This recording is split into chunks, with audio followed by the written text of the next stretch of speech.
We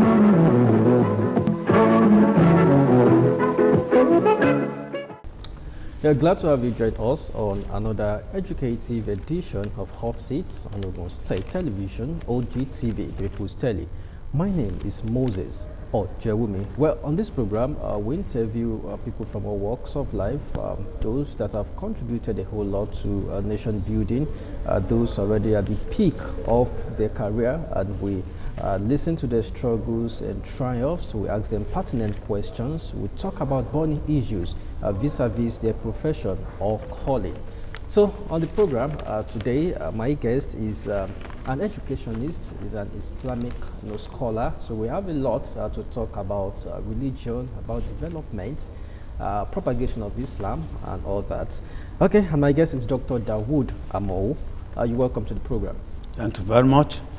Well, Hot Seats continues in a moment. Yeah, many thanks for joining us. That was a profile of my guest on today's program, Dr. Dawood Amoo, an Islamic scholar. He's also an educationist. And yes, thanks for honoring our invitation once again, Dr. Dawood Amoo.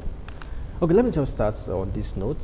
If religiosity is a way to, or if religiosity translates into economic development or technological advancements, then Nigeria will be an Eldorado, but definitely not. What's your take? Well, thank you very much. It's a very way, it's a good way of starting the program. You see, the problem with us in Nigeria is that we are religious, we are not godly. And when somebody is religious and not godly, you find a lot of hypocrisy. You know, even some people do condemn Fela Anikulapo. He was a record. Imam Munagbaladu. Pastor, they enjoy. My people, then they suffer. Honestly, that was a true message.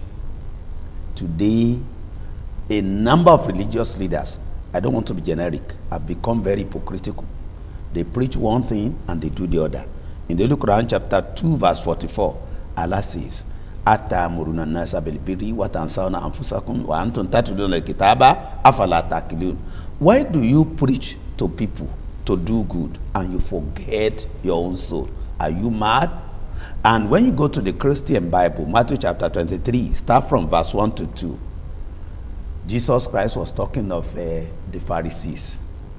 Listen to what they say, don't follow their behavior, because they say one thing and do the opposite. And that is the replica of typical Nigerian situation when you're talking along the line of religion today.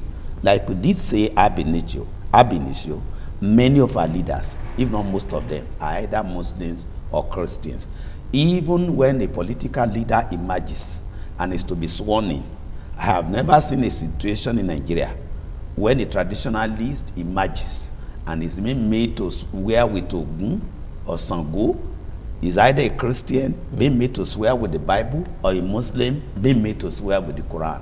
But at the end of the day, what do you find? The Muslims in most cases will behave un-Islamically, and the Christians in the more cases than one will behave un-Christianly. So the summary of the whole thing is that with the religious in Nigeria, we are not godly, and that's our bad trust. Yeah, you said we are religious and not godly, but is religion not a channel? You know, not a way. It's actually a way, to know God. So is this not contradictory? That is how it should be. But in Nigeria, it's not like that. Go to US, go to UK, and I've been there a number of times. You will discover that most of them, they don't wear the toga of a religion. In spite of that, see the way they administer their people. I was in the US sometimes, and somebody told me that on the highway, an elephant was crushed, but the elephants did not die instantly.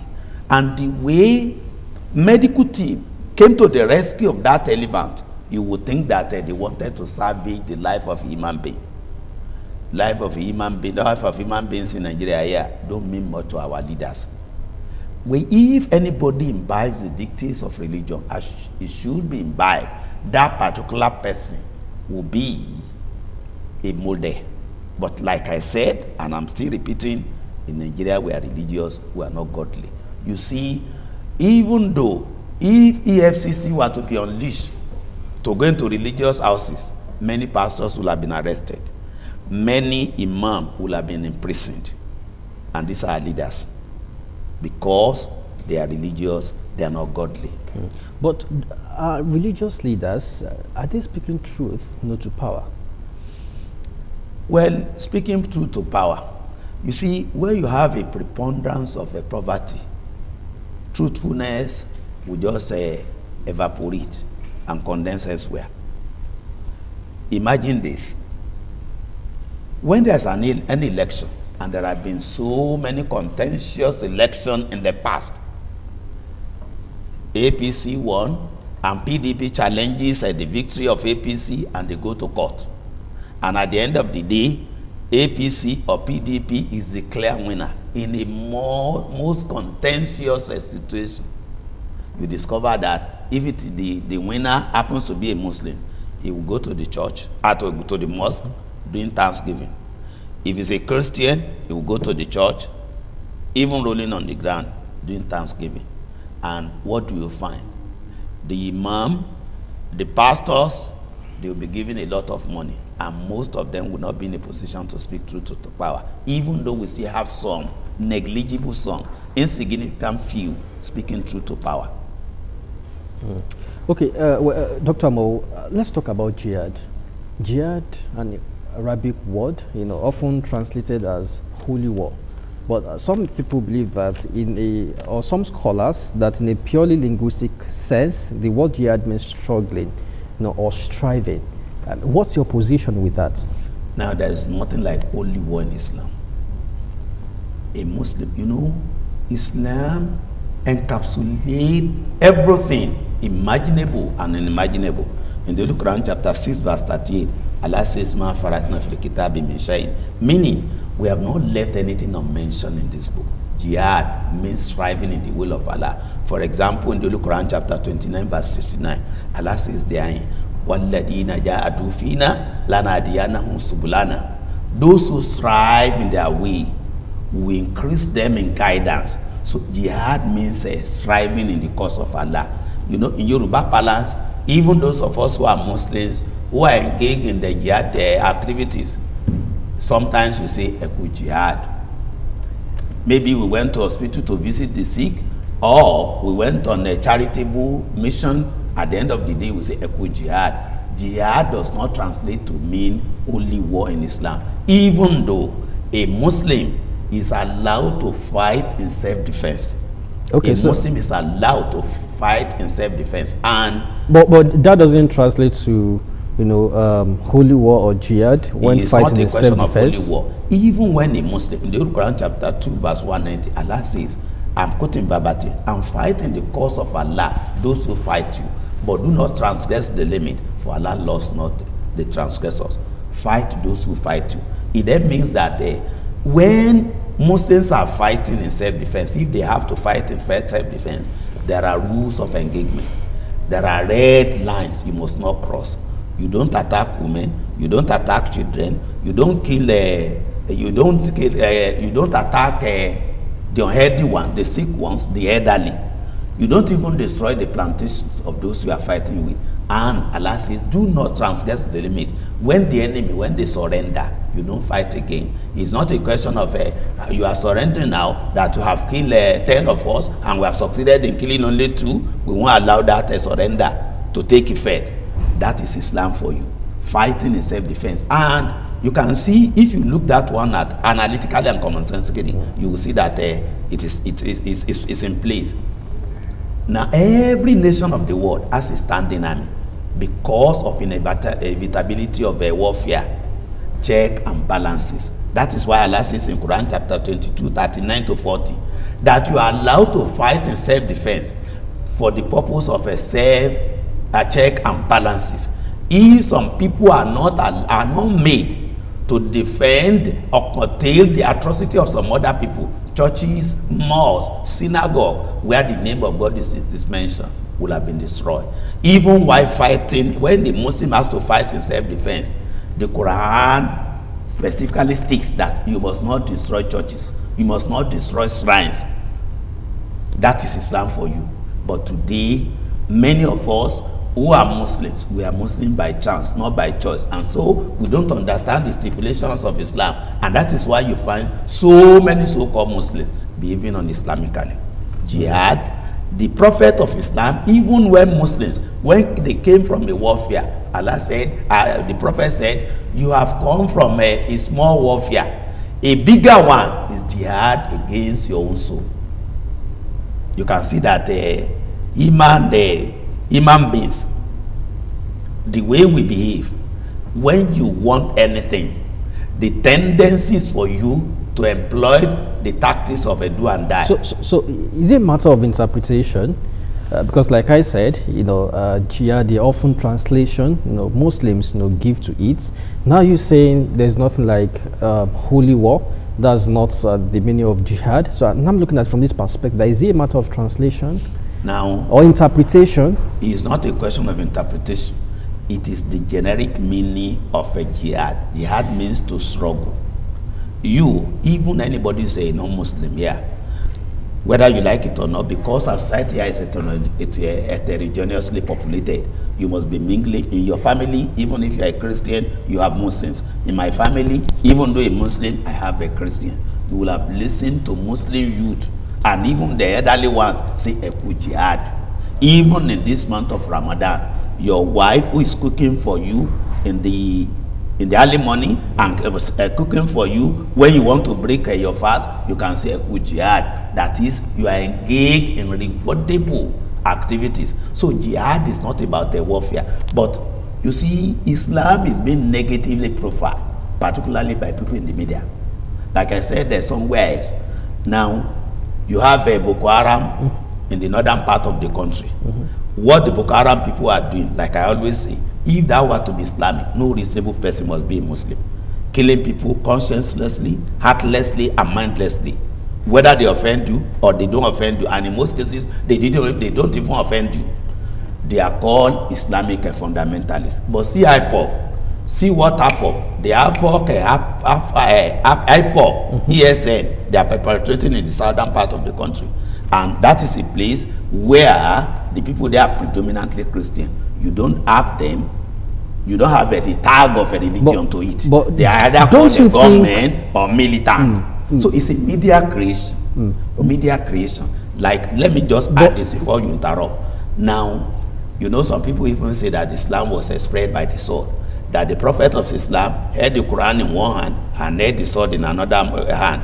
And when he encountered any non-Muslim, he will confront that particular person.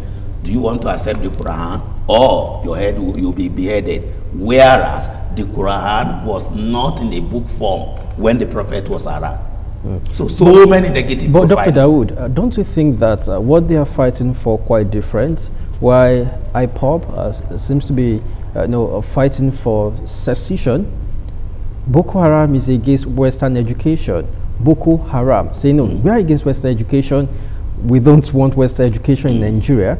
So what they are fighting for seems to be different, because I could remember even during as early as 2009, 10, 11, many media organizations referred to Boko Haram Islamic sects.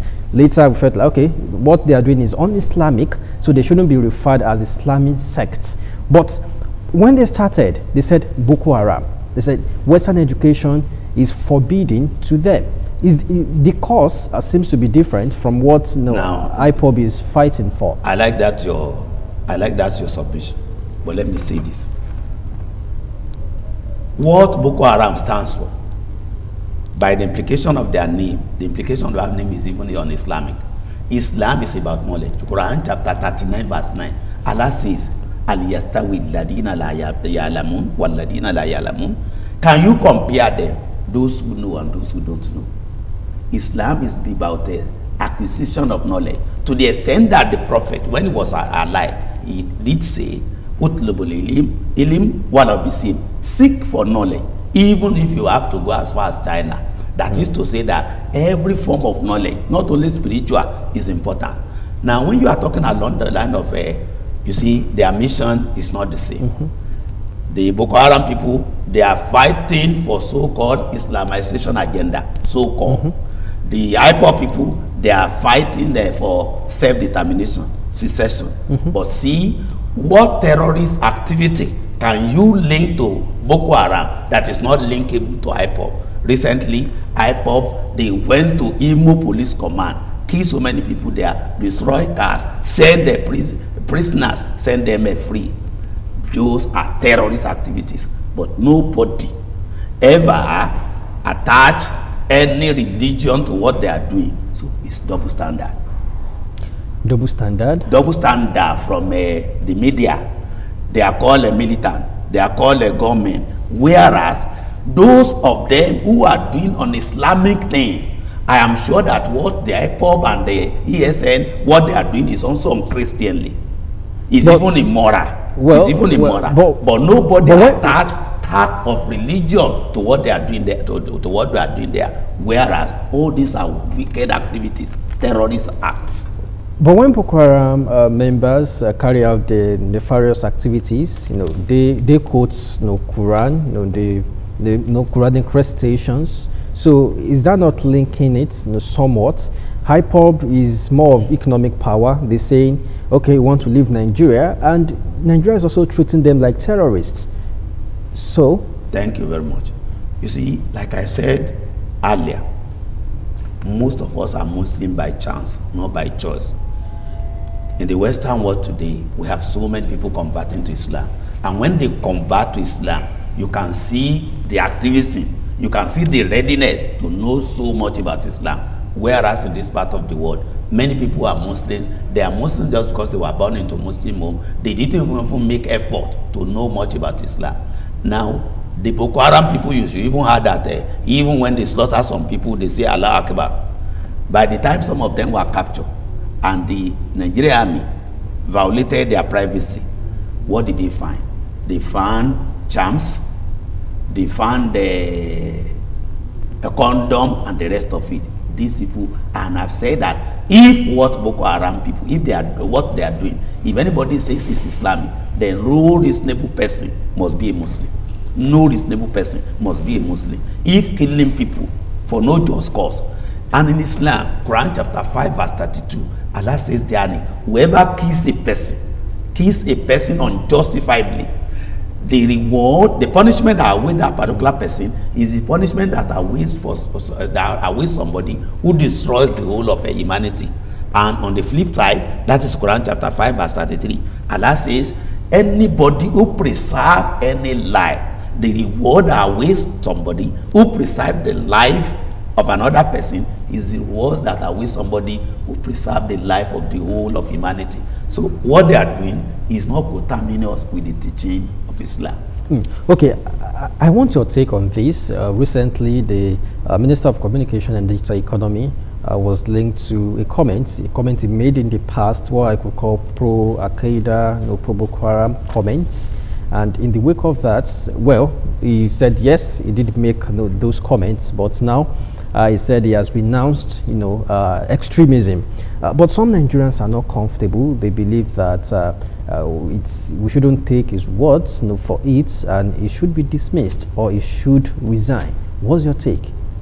Now, like I said somewhere else, Bantami was not appointed on the mandate of the Muslim. Any Christian in Gige who is a Christian was appointed after, in the wisdom of President Buhari, he found him suitably qualified. So whatever action or inactions of Bantami, these are not issues to be evaluated by me as a person. He was not appointed on the mandate of the Muslim. So if he makes any comment that is found to be unjustifiable, it should be made to clarify his position on such things. But I'm telling you that Islam is about, when you are talking along the line of terrorism, Islam does not support terrorism at all. At all. It doesn't support terrorism. Islam is for peace.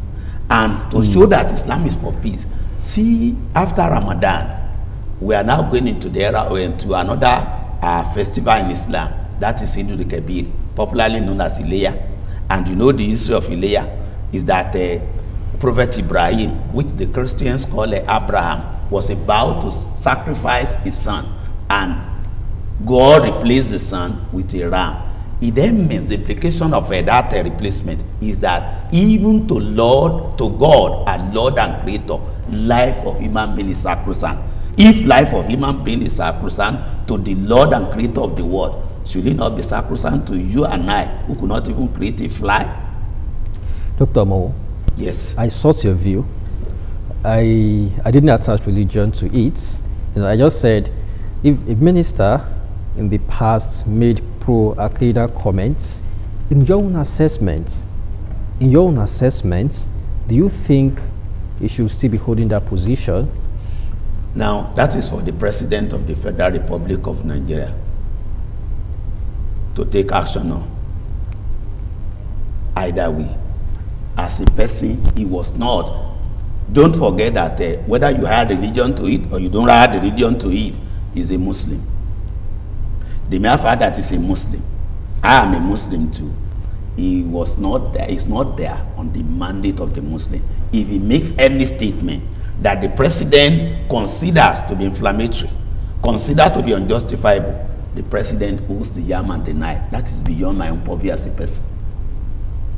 There are opinions which you hesitate to express, because today in Nigeria, I know that when it comes to matter of religion, anything that relates to religion today has been politicized. We knew of somebody who was a vice chancellor in one of the highest university in the world, who was found culpable, and despite the fact of his culpability, the person was even retained. So you have so many politics in Nigeria. You see less, you hear more, you see less. That is the Nigerian situation for you. But as far as Pantami is concerned, the president, as the commander-in-chief of Nigerian forces, he holds the yam and the knife. I am a Muslim. If I want to make any comment, anything I want to say, I must be guided by Islam. I must be guided by Islam. And I can't hold any brief for anybody. That's the point I'm making. Well, from the situation of things, the federal government is saying, yes, they want to believe he has, well, they are taking his forgiveness or his renouncement and saying, why not, he's reformed now and nobody should hold his past views against him. But like I said, some Nigerians are just worried that can we really say someone who held such views in the past and coming out to say, no, I was young when I made that statement, now I know better. Can you really trust that person? So I mean, that's just the situation right now. Let me draw an analogy. I'm aware of somebody who is a Christian who claimed to be a former prisoner and who even rolled out his own atrocities while he said he was an armed robber. After being an armed robber, he was in prison.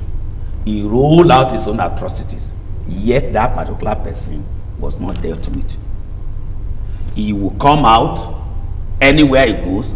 He wants to reform some other people. He didn't want some other people to become a armed robbery nor prisoner. He will be saying that one. Imagine a situation where somebody who had been robbed or killed unjustifiably in the past, the family of that particular person is there while he's confessing. What will that particular person do? So when you are talking along this line, in Christianity there's forgiveness, in Islam there's also forgiveness. In the book of Matthew chapter 6 verse 12, when you are reading the Lord's Prayer, forgive us our trespasses as we forgive those who trespass against us. And when you go to Matthew chapter 6 verse 14, I'm quoting verbatim, Christ said, if you don't forgive those who sin against you, your Father in heaven will not forgive you. If you forgive those who sin against you, your Father in heaven will also forgive you. There is a forgiveness in Islam. Allah says in Quran chapter 39 verse 53, no matter what you have done in the past, if you are repentant, you are redeemable. And I think that is the position of Christianity. But in Nigeria, because everything in Nigeria is politicized along Muslim line, along Christian line, along ethnicity, it's become cloudy in most cases. That is why I'm saying that I'm not interested But it seems, from your explanation, I could deduce your position. No, I'm just, just to show that the thing is not one-sided. It's not one-sided. The trend, you are a journalist. and I know you are well trained. But your explanation is tinted towards No, matter of I'm just doing forgiveness some clarification. I'm just doing some clarification. Yeah, that's what I'm saying. I mean, your clarification along the line that if what is good for the goose, when you are talking along the line of what is sauce for the goose is also sauce for the gander. That's the point I'm making. In Christianity, can you argue that there is forgiveness? Somebody has done anything in the past that is bad, and that particular person owns up that he did it and is now seeking forgiveness. In Christianity, that is acceptable. In Islam, is also acceptable.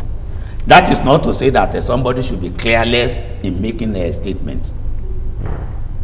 You must always be circumspect. But I'm trying to elasticize the whole thing. I don't want to pigeonhole it. You want to pigeonhole it, and I want to elasticize the whole thing to encapsulate so many other things. Because what I could deduce is, I think you're saying that why not it should be forgiven if somebody says, if somebody in Christianity, if somebody does anything and what he did, he owns up that what he did is bad. But Dr. Amoo, what is the position of Christianity? It's not even a matter. I think the position of Christianity is that that particular person should be forgiven. I think the position. I know that the position of Islam is that that person should be forgiven. That does not mean that what he did was good. It's not even a matter of forgiveness. I think it's just a matter of trust. That this person made, these comments in the past, now is holding a very sensitive position, can he be trusted? So I don't want us to look at from the line of forgiveness. See, the ball stops on President Muhammad Buhari's table. You are not Buhari, neither am I Buhari. So it's a contentious thing. Even issues that are not contentious, Nigerian, we are in the habit of rendering it contentious. But this one is even inherently contentious. But the ball stops on Buhari's table. He holds the yam and the knife. Whatever he does, whether you like it, whether I like it, he will just do what he thinks is in order. And history is there to judge Buhari. Whether what he does now is good, later, history is there to judge him. Okay, Dr. Amoo, now let's talk about the challenge of extremism. We have ISIS, Al-Qaeda. Yes, we've talked about Boko Haram. But also, we have, I think, fundamentally, two types of, we have the Sunni and we have the Shiites. But according to what I have, a Pew Research Center survey, from 2012 shows that 40% of Sunni Muslims, from Middle East and North Africa, do not accept Shiites as fellow Muslims. Yes, I can also look at it from the angle of the El-Zakzaki, who has been in dissension since 2015. What's your take? How will you describe the Shiites? Do you think are the Sunnis tolerable enough, or do you also say we call them Muslims or extremists? Now, you see, even in traditional religion, you have divisions. An Ogun worshipper is a traditionalist. An Oro worshipper is a traditionalist. You have divisions, and all of them, they come under the description of traditionalists. In Christianity, you have that division too. You cannot say that the Catholic are like the deeper life, nor the Cherubim and Seraphim like the celestial. So you have all those divisions. In Islam, the standard Islam that I know is Sunnism. The Shiites, they have some beliefs which are not in line with the standard way of Islam. And that is why even in Makkah today, they don't allow them to perform Hajj. That is Islam for you. But it is not for me to judge them. If anybody wants to join a Shiism, I can preach to that particular person. If my preachment is acceptable to him, all well and good. If it is not acceptable, I have nothing to do against that particular person. It's a free word. There's freedom of worship in Nigeria. Freedom of worship, freedom of thought, freedom of action. But the freedom always has its limitation. But in Islam, the Shia, they are not considered modern Muslims. That is the position of Islam. Some other people may argue it, because you see, when you are talking on this side, another person will talk on the flip side. But that's the position of Islam. And even in Makkah, that's their position. That the Shiites, because the Shiite, there are certain things that are attached to them that are deemed to be un-Islamic. Okay. That's my submission. Dr. Amoo, let's talk about the use of hijab. Hijab. Yes, hijab. You are aware of what happened in Kwara State, in which government-funded Christian missionary schools said no, the use of hijab is not allowed, and well, it became an issue, and the government made an order that all schools, students should be allowed, to use hijab. And the back and forth negotiations here and there. But looking at what happened in Kwara State, it seems that's left a sour taste, in the mouth. While some believe that yes, these are missionary schools with visions and missions. Yes, the state government has a stake, the fact that they fund the school, but it shouldn't be a matter of you forcing them. You should also respect the vision and the missions of the schools. And that's a very good one. Contentious, but honestly, very easy. Certain things are not debatable. The schools, Baptists, and the rest of them were established by Christian missions. And in 1974, the government, that was the time of General Obasanjo as head of state. The government of the time, in his own wisdom, decided to take over the schools, and they took the school over. Go and read the takeover thing. They asked all the missionary schools, including the Muslims one, do you want to receive a compensation? Some of them said they wanted to receive a compensation. They gave them. Some of them said they just let go, and that happened. Now let me use this commonsensical analysis. If you have a car, you know the color of your car, the number is there, the plate number, nothing changes, and the car is sold to me. And by the time I'm not using the car, your family just comes out and say, this is our father's car. Is it anymore your own car? The schools today, they are at best Muslim name school, Christian name school, not Christian school, not Muslim schools, because they are being funded totally by government. By the time the government took it over in 1974, if there were 2 blocks of classroom, the classrooms will have multiplied. He who pays the piper costs the tune. It's this government that pays the piper. And in the Kwara example that you have just cited, the incumbent governor here today, Ahmed, his father was the first lawyer in the whole of the northern Nigeria. His father also established a school, Ilorin College. That school, the father handed it over to the government, and it is now called a Government College, Ilorin. Can the incumbent governor go there to claim it?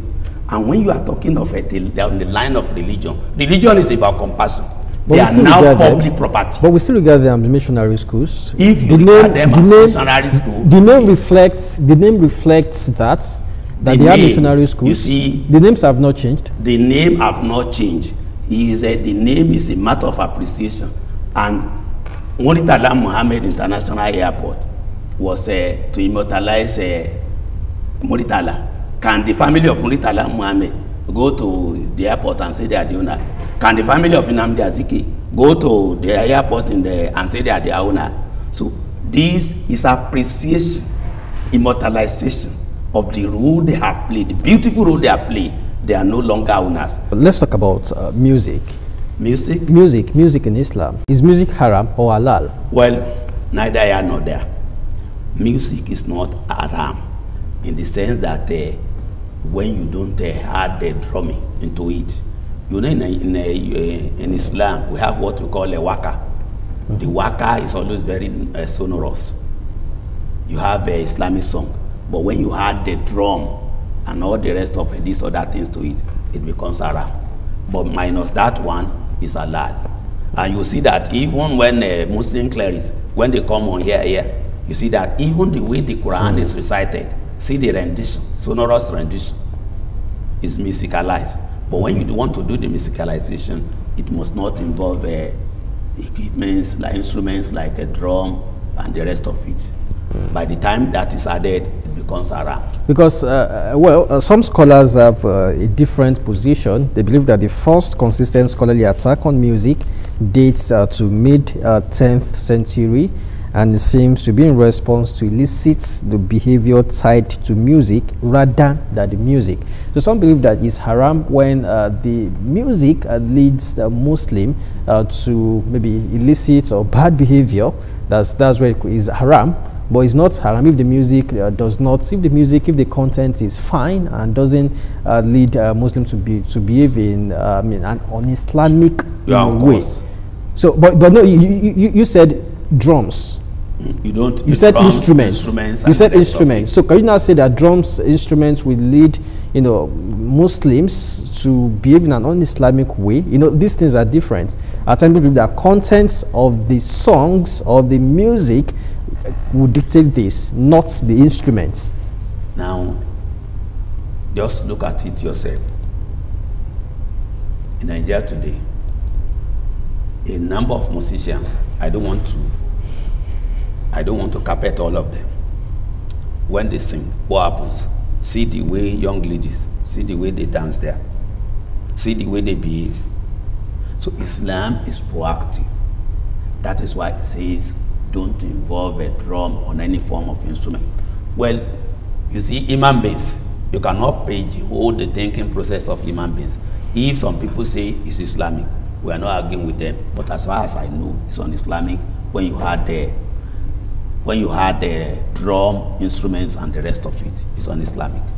So what about those that sell records and the music is all about the propagation? The music is all about the propagation of Islam. Yes. Well, Islam can be better propagated. You see, there is what they call, I don't know how to translate it into English, waka. Ikanatiola esambe, ikanatiola esambe, emaru ne emara nao olala aru. You can see that it's musical. It's also danceable, but without a musical instrument. That is the position of Islam. Those selling records and the rest of it, we can't sanction them. But everybody knows. You see, like I always say, Tabani Islam lati Ibadan de Oyo, then it can be fiditi to unfiditi CB. We cannot blame that particular person. We say Islam has a lengthy as Oyo, and somebody now gets to a town very close to Oyo fiditi and says, like the name suggests, this is why Utanda.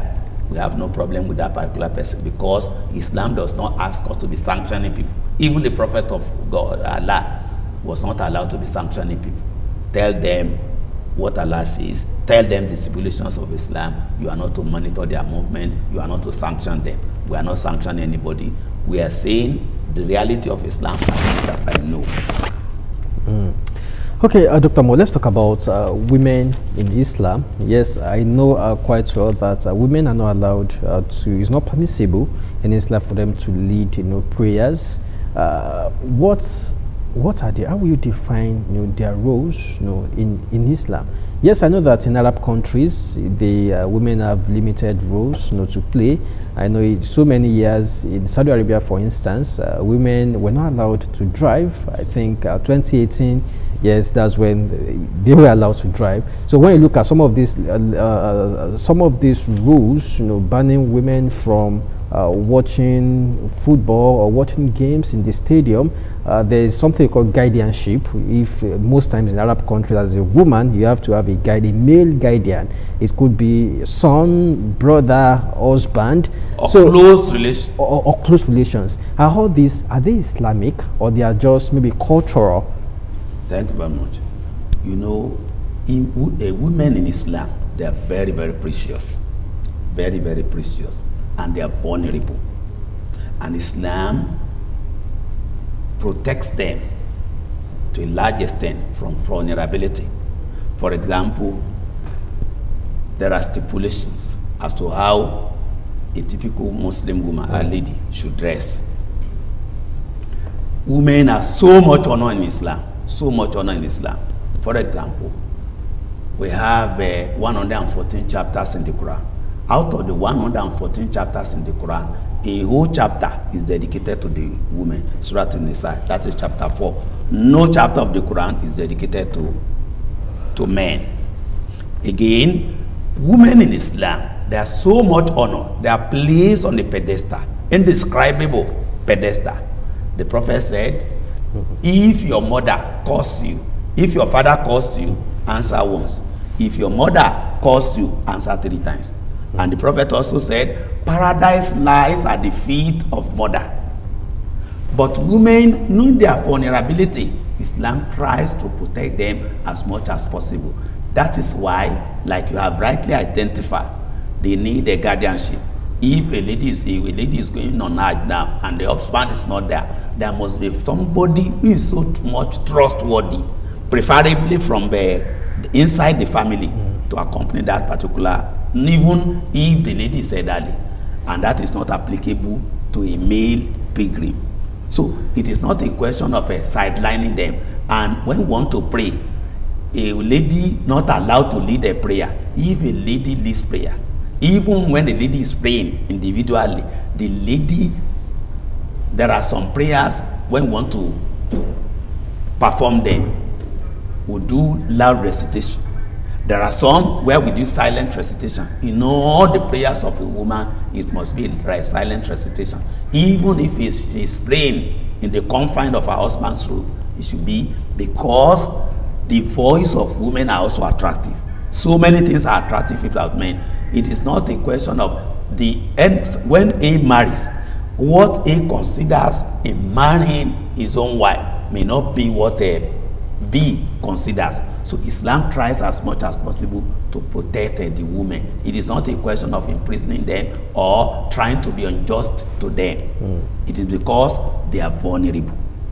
And you know, in Yoruba land, they call them omage, omatonshekeni, omaoge. Women are always very attractive. So many things are attractive about it. May be the hair of a woman that attracts another person. It may be the leg. That is why you have some untoward female students in universities and even outside the campus putting on mini dresses. They want to expose their leg, hot leg, so to say. So in Islam, that is not acceptable. So, and that is why in the mosque, you hardly hear of imam violating the privacy of a female worshipper. You hardly hear that one. Because that is not to say that all the imams are good, but nothing is left to chance when it comes to female-male relationship. Even in the mosque, when they want to worship, female apart, male apart. Even when we have a public gathering, male apart, female apart, because of the vulnerability of women, which is beyond contention. What about the involvement in sports? For instance, because I could recall that there was a time Saudi Arabia proposed to host Olympics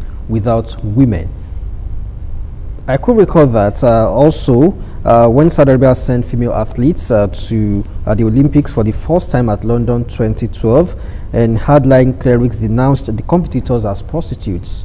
Like, I also give an instance of women not permitted to drive, even though that has changed now.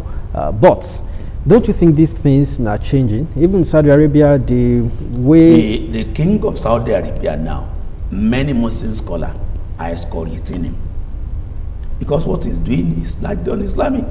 When you allow a woman to drive, you see, it will even lead to mistrust, marital mistrust.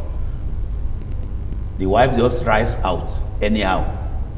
So you say women should not be allowed to drive? Women, if they are to be allowed to drive, it has to be regulated. There are some women who will not be trusted. It is only you who will know your wife. I know my own wife too. Once you know your wife, you know the areas that she could be vulnerable. You don't open the gate of that particular area. Islam considers them as very precious, and Islam is very, very protective about women generally. So women just being free, being let loose like men could be dangerous. And you know it's happening in our society here. We know of we hear cases of many working women. The way when the woman is going out of the house and she dresses so seductively, the husband becomes suspicious. Wives who ordinarily, when he's at home, would dress so shabbily, but when he's gone out. But doctor, now, I mean, women, or let me say, many women want more involvement. They are saying yes, involvement in politics. They want their voice to be heard. We now have feminists. We now have those that believe that yes, women should no longer be at the back seat. They can also do what men do. You see, all these things I know of people whose wife have gone into politics, and today there's a marital damage beyond remedy. I know of a. But are these things are these things not applicable to men too?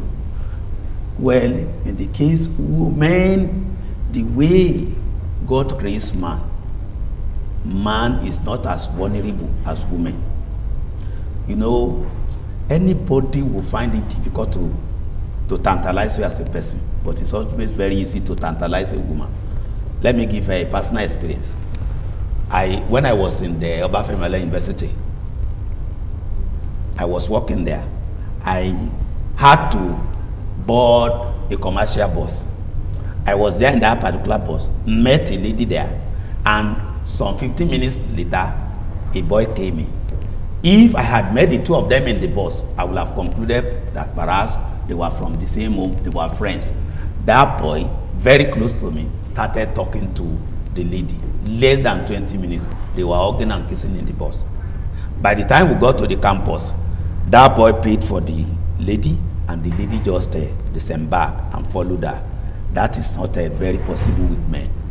Women are very, very vulnerable. That is beyond argument. And Islam wants to protect them because of their inherent vulnerability. That is why all these devices that are brought to bear when you're talking along the line of Islam. But Doctor, unfortunately, these things are really changing, even in Saudi Arabia. Is modernity not catching up or changing things? Now, think of a sport now. When a lady is involved in the rigorous sport, you can see that by the time that particular lady is going up and down, can you think of so many men who could be mentally deranged along that particular line? In Saudi Arabia, what the king is doing is un-Islamic, and many people are arguing they are contenting it with him. But because he holds the yarn and deny, that is why he's doing that. And honestly, it could backfire. Even today in Saudi Arabia, women are being allowed as a hostess in the hotel, which is very, very dangerous. This man is also practicing. That does not mean that it's Islamic. It's not Islamic, but he's practicing it. Because he has turned himself into a dictator. All the clerics there have been silenced. Any cleric who dare speak will be imprisoned. That is what is happening now in Saudi Arabia. Well, Dr. Amoo, we have to go now. So many questions, but limited time. I think you've been able to do justice to many of these questions. So many thanks for coming. Thanks for honoring our invitation on today's edition of Hot Seats on Ogun State Television. Many thanks. And that's the show for today. Many thanks for watching. Till next week, when we bring to your viewing pleasure another personality, another eminent personality, I say to you, stay safe and of course, stay out of trouble. Bye for now.